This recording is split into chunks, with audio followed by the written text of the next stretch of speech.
Back to room 303 in freshman English, and we turn now in your hymnals to page 1073, and the passage referred to here as Scylla and Charybdis. Let's say three things really quickly before we read this passage. One, Odysseus is telling the story to Alcyoneus, the land of the Phaeacians, about all the different adventures that he had. He's just kind of going through one at a time, one at a time. Your textbook here is not going to provide you with all of those stories, but with just some of those stories. Number two, one of the most famous stories is the story of how he has to navigate between the monster Scylla and the whirlpool Charybdis. Now, there has already been a prophecy that's been given to Odysseus that this is going to be bad news for him.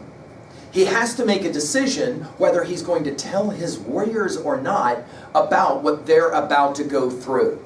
Finally, number three, Scylla and Charybdis become powerful symbols at 2b, powerful symbols of a situation in life that you know of as between a rock and a hard place. That phrase comes from this passage. To be between a rock and a hard place means what? Well, you're kind of stuck between two options that don't work very well for you. Let's now turn to our reading of the Scylla and Charybdis passage. Again, I'm on 1073. So let's go to work now with that one, all right? Scylla and Charybdis. But scarcely had that island faded in blue air than I saw smoke and white water with sound of waves in tumult. A sound the men heard, and it terrified them. Oars flew from their hands. The blades went knocking wild alongside till the ship lost way, with no oar blades to drive her through the water. Well, I walked up and down from bow to stern, trying to put heart into them, standing over every oarsman, saying gently, "Friends, have we never been in danger before this? More fearsome is it now than when the Cyclops penned us in his cave? What power he had! Did I not keep my nerve and use my wits to find a way out for us? Now I say, by hook or crook, this peril too shall be something that we remember." 1074. Heads up, lads. We must obey the orders as I give them. Get the oar shafts in your hands and lay back hard on your benches. Hit these breaking seas. Zeus, help us pull away before we founder.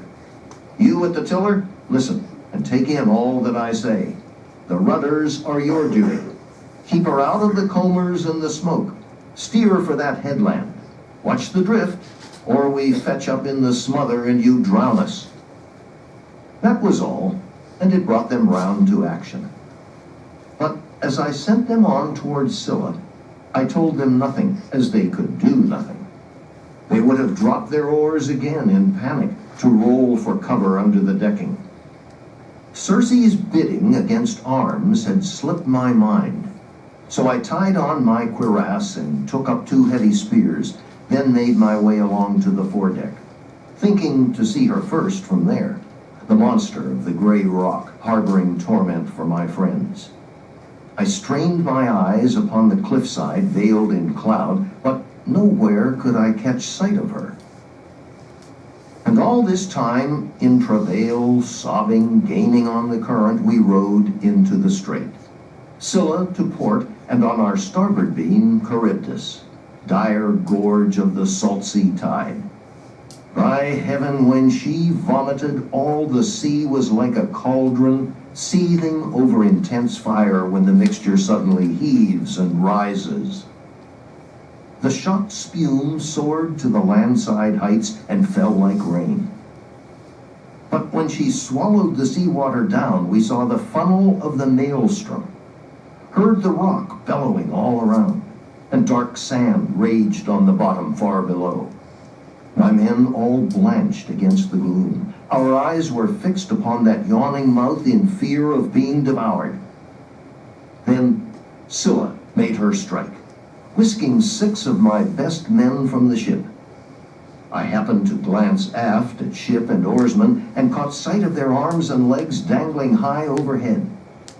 Voices came down to me in anguish, calling my name for the last time. A man surf casting on a point of rock for bass or mackerel Whipping his long rod to drop the sinker and the bait far out, will hook a fish and whip it 1076. from the surface to dangle wriggling through the air.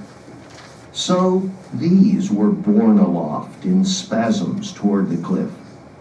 She ate them as they shrieked there, in her den, in the dire grapple, reaching still for me. And deathly pity ran me through at that sight, far the worst I ever suffered, questing the passes of the strange sea. We rowed on. The rocks were now behind, Charybdis too, and Scylla dropped astern. All right, let's pause for a moment and work at level 1. Again, this is just a very small passage, but I think we can see one or two really important things happening here. Notice right away, we've got, again, the setup of the story. In other words, he says, I kind of knew this was coming. Notice that after they leave the island of the Sirens, they then are going to hit some tumult, right? Some waves, tumult, bad sounds, and they start to get kind of freaked out. Notice it's Odysseus that says to them, gently, hey, we've been through bad times before, we can get through this as well, right? Which is an interesting idea. The only way to get through really rough stuff is to obviously remember the bad stuff you got through from before, right? Then over on to page 1074, he gives his orders. And these orders are basically, lads, we're going to sail right through the middle of this thing. We're not going to worry about whatever is coming. We just have to make sure that we stay right in the middle. By the way, we're told that he fails to tell them anything about Scylla. Why? Because he says it wouldn't have mattered anything. There was nothing that they could do about it, and they would all have run for cover, and then we'd have all been bait, and Scylla would have eaten every one of us. Of course, Scylla ends up eating 6 of his men. And tragically, his men scream for help. Notice your picture on page 1075, right? Scylla eats them, and they scream for help to Odysseus. Help us, as they are being eaten. Charybdis is this terrible whirlpool on the other side, so that they couldn't go far enough out of the way of Scylla to stay out of the way without going into Charybdis. That is to say, sailing between a rock and a hard place. All right? By the way, of course, Scylla is a tragic story. If you've read your Hamilton's mythology, you know the story of Scylla, and if you don't remember it, you'll want to look it up, because Scylla starts out as a drop-dead gorgeous young girl who, of course, gets in a way with a god, and then is cursed to be turned into a monster. We're familiar with those kinds of stories, right? Scylla, in other words, like Greek mythology often will say, beauty is more of a curse than it is a blessing, especially if you're a beautiful girl, right? So let's do level 2A really quickly, themes, messages. One of the ones that's kind of fascinating to a lot of my students is this one. When you are in a tough spot, the most important thing you can do is to remember another time when you were in a tough spot. In other words, I got through that, I can get through this. Athletes know this well. The reason why you train so hard, to exhaustion in fact, is so that when you're in the contest, you can remember going through the process of hard training and be reminded. This is why losses are so valuable, because a loss devastates the athlete. But the athlete can be reminded of how he or she overcame the loss. Think about injuries as well. Does it work? It does, doesn't it? In the same way that I overcame an injury, I can now overcome this. In other words, for every bad thing that happens, there can be a useful kind of recollection. I got through that, I can definitely get through this. Okay? And 2A, other messages here. Well, one interesting one is, maybe sometimes it's okay to be a little bit ignorant of the really scary things that are coming, because if you're too freaked out, you might not find any way to get through, right? Okay. Sometimes students have said it this way: if I had known how hard it was going to be, I wouldn't have ever tried in the first instant. But you know, I'm in the middle of it now. I have to do it, and I have to get through it. It's probably better that I didn't know. It will raise though the question finally about Odysseus. Do you think it's the right thing to not tell his men, even though he knows what's coming? Right? At level 2B, well, obviously the symbolism of Scylla and Charybdis come to mind quickly. That is to say, anytime you're between two choices and neither choice is going to help you very much. You know what I'm saying? You're kind of like trying to figure out how to navigate between two equally bad options, and there is no third option. Sometimes students will say, dude, why didn't they just sail all the way around? In our story, you don't have that option. It's almost like the currents are going to drag them right through the middle of this, and the only thing they can do is keep going forward and get through. The irony of this passage is obvious. Odysseus will say to the men gently, hey, we can get through this, knowing full well that some of them won't, right? In other words, he hides the truth from them, and they believe him, which will of course beg the question, after they get through, will they ever believe him again? Where do they land up next?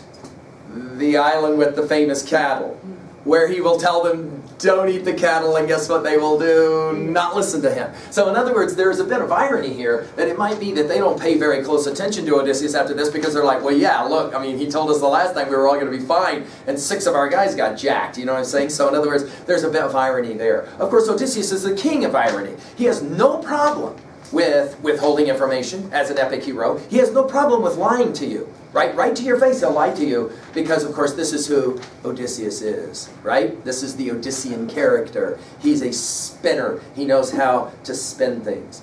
At 3a, well, what is the text for you that kind of suggests you got to go through a lot of stuff to get the thing you want? It might, for example, be a movie that you know of where an athlete has to work really hard to try and get the thing that he or she wants and go through all of these different trials. Of course, some students will say, oh, this is pure video game stuff. In almost every video game that I play, I have to go with the character through all kinds of challenges to be able to make it. Right? That's the whole foundational understanding of the Odyssey, in fact, isn't it? The notion that you've got to go through a lot. I'm going to give you a title that will be coming in your later academic study, Dante's Divine Comedy, namely the Inferno, where halfway through Inferno, Dante the Pilgrim has had enough of going through hell, and he sits down and he tells his guide Virgil, I am not going to get up anymore. And Virgil will say, up on your feet. This is no time to tire. He says, the man who lies awake will never wake in fame, and his desire drift past him like a stream. In other words, the idea is, at times in our life, we have to just get up and go through, yes, hell, Dante will say hell. In other words, suffering, pain, right? Of course, at 3b, we've already set you up there. What is a time in your life when you had to meet Scylla and Charybdis, and you couldn't go around, you could only go through, and it was rough work for you, not easy work for you. And in fact, a lot of pain, a lot of fear involved, right? What was the time for you when that happened?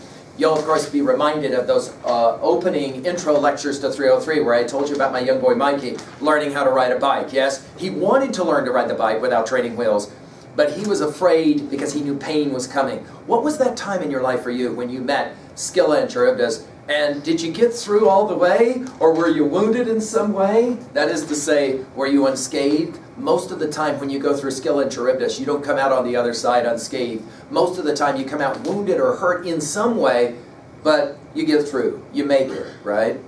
All right, we'll turn now to the next, and we could argue the last of the journeys between Odysseus and his men, the cattle of the sun god. And we'll go to work with that passage here next. Thank you.